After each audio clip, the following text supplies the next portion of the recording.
Google search GMAT Point free tests. Click on the first link. Click on GMAT daily tests. Here you can take short GMAT tests in an exam interface. After submitting your test, you can view detailed solutions. Hello everyone, welcome to GMAT Point. In this video, we are going to discuss everything about your GMAT scores and what exactly is considered a good GMAT score. As we all know, the GMAT is one of the most widely taken MBA entrance exams globally, and it's organized by the Graduate Management Admission Council. And the GMAT is a test that's known to assess your analytical and critical thinking abilities. And one of the most often asked questions by a lot of GMAT aspirants is that what is a good GMAT score? A good score is usually thought of as something which is in the range of 700 to 740 or above. But remember that good is a relative term. So a good score is something that depends on a lot of factors, especially your profile. So in this video, we will discuss about what is considered a good score and also the average GMAT scores for some of the top B schools in the world.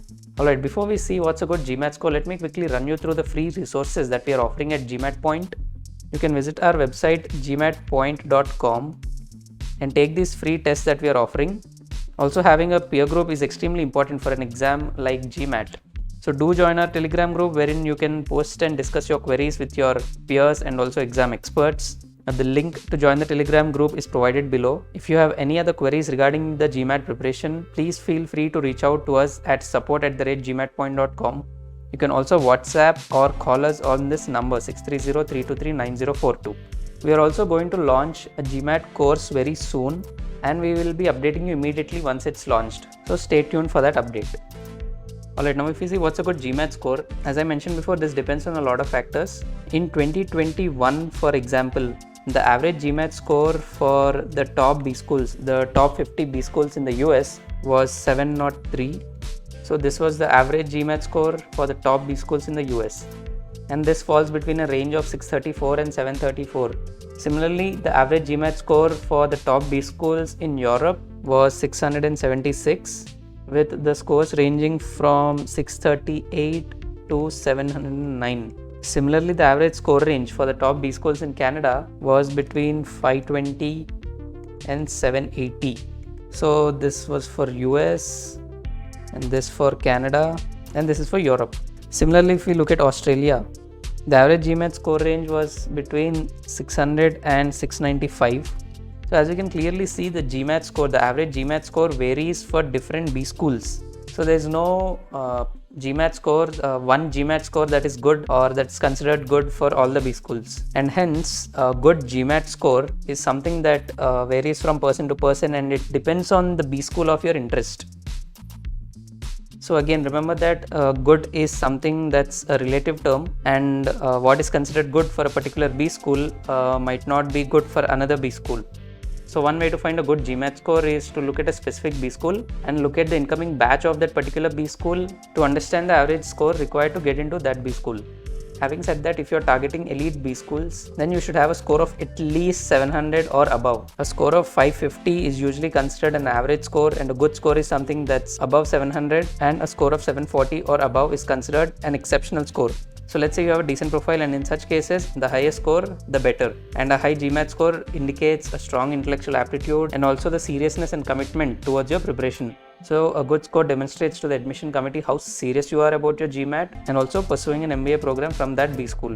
Now, to understand how high you should score on the GMAT, you can also check out the GMAT percentile rating, which will tell you how you performed on the exam in comparison to the other test takers. For example, a percentile of 90 indicates that you have scored higher or equal total score than 90% of your peers, and a relatively lower score than 10% of the other test takers. So to give you a brief idea about your GMAT scores and the percentiles, let us quickly have a look at this table which depicts your GMAT score and your percentiles against these scores. Remember that this information is taken from the official website of the GMAT, and this data is based on students who took GMAT between 2018 and 2020. So as we can see here, if you have scored 760 to 800, you'll be in the 99th percentile range. If you have scored 750, you'll be in the 98th percentile range. 730, 96 percentile, a score of 700 was 88 percentile, 650 was 72 percentile. Similarly, a score of 610 was 57 percentile, 550 36 percentile, 400 9 percentile, and 04 a score of 200 and 210. Also remember that these percentiles are only for your reference and they vary on a lot of factors. It depends on the number of test takers as well. So you don't have to worry about these percentiles. You just have to focus on your overall GMAT score. This is what matters in your final admission. And also we know that the GMAT exam consists of 4 sections: the quantitative reasoning section, verbal reasoning section, integrated reasoning, and the AWA section. Your quant score ranges between 6 to 51 and your verbal reasoning score also ranges between 6 to 51. Your IR score ranges between 1 and 8 points and AWA from 0 to 6. And also remember that your total GMAT score only includes your score or your performance in the quant and the verbal reasoning sections. So IR and AWA are not a part of your total GMAT score, and your total ranges between, that is your total GMAT score ranges between 200 and 800. We have also made a detailed video on your GMAT scores versus percentiles. So in that video, we have discussed in detail about the GMAT scores versus percentile for your overall GMAT score as well as section wise. So we have discussed about the score versus percentiles for each section, that is for quant, verbal, IR, AWA. We are providing the link to this video in the description box below. So if you want to have an understanding of the score versus percentiles in each of these sections, you can refer to that video. Alright, now let us look at the average GMAT score. This information is again taken from the official website of the GMAT, that is the mba.com, and this was the average GMAT score in quant. So as we just discussed, the quant and verbal sections scores range from 6 and 51, and your average GMAT score in quant was 40.7 and the average verbal score was 27.26. Similarly, the integrated reasoning section and the analytical reasoning sections, the average scores were 4.44, 4.6 in the IR section. And the overall average for the GMAT score, that's the overall GMAT score, average was 568.21. Also, as depicted in this table, we can clearly see this huge difference in the average scores between the quant and the verbal sections. The difference in percentile ranking between quant and verbal section is very high. Let's say you score 46 in both these sections. If you score 46 in verbal section, you will be in the 99th percentile range, whereas in the quant section, if you score 46, you will be only in the 56th percentile. This difference clearly indicates that students perform well on the quant section when compared to the verbal section. And this was the overall average GMAT score. So though this is the average, if you want to get into the top B schools, let's say you're targeting top B schools in the US, you need to score at least 700 or above. So this is the overall average, but if you're targeting the top B schools, a score of 560 or 600 would be considered very less. And some top B schools have an average score that is even more higher, typically 720 or higher. So the business schools such as Wharton, Stanford or Kellogg or MIT have a GMAT score whose average is 720 or above. Alright, now finally, what is considered a good GMAT score for a particular B school? What are some of the important factors that determine what a good GMAT score is? So if you're targeting a B school, for a specific B school, these are some of the important factors that determine what a best GMAT score is.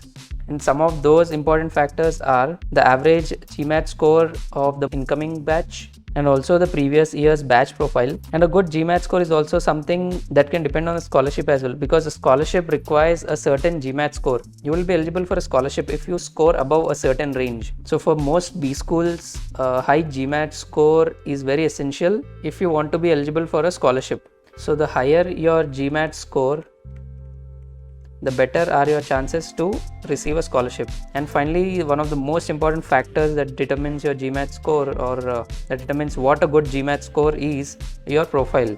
So the strength of your profile is extremely important when you're applying to a B school. Let's say you have an average profile or a below average profile, then you need to score very high on the GMAT in order to compensate for your weak profile. So you need to score 720 or above. So this is the minimum score that you need to have. On the other hand, let's say you have a very strong profile. In that case, you might even get a call with a GMAT score of 600 or 650 and so on. So your profile is one of the most important factors that determines what a good GMAT score is for you. So if you want to see what are your chances of getting calls from top B schools in the world, we have actually made a B school call predictor tool. So we have actually designed a call predictor tool which predicts the likeliness of getting a call from the top B schools in the world. So you can input your profile details and check out the chances of getting a call from the top B schools in the world. We are also providing a link to this predictor tool in the description box below, so you can check it out.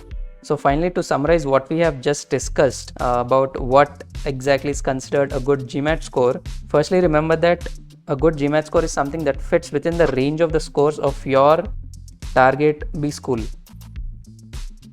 Also, many B schools tend to focus on the overall GMAT score, which means that you can make up for your weakness in one area by being strong in another. For example, if your quant skills are better than your verbal skills, then this will help you pull up your overall GMAT score. Although some B schools prefer to see a more balanced score in both quant and verbal, you can still achieve a good overall score if you perform very well in the areas of your strength and also manage to achieve a decent score in the other section. So a good score is something that depends on your B school and also how strong your profile is. So a good score can be a 600 or a 650, 700 or even a 740. So if you're targeting, let's say ISB, the Indian School of Business, if you have a very strong profile, then you could get a call even at a GMAT score of 600. However, to be on the safe side, try to score at least 700 or above, because the average score for most B schools is usually 700 or above, or even 720 or above for some of the best B schools in the world. We hope that you found this video helpful. Please do like and share this video and also subscribe to our channel. It will encourage us to come up with more such useful videos. Also, if you have any doubts regarding the GMAT section, please do put them in the comment section below. We'll try to address as many of them as possible. Thank you so much. Do check out our B School Call Predictor. Enter your details to know your chances of getting calls from top Indian and international B schools that accept a GMAT score.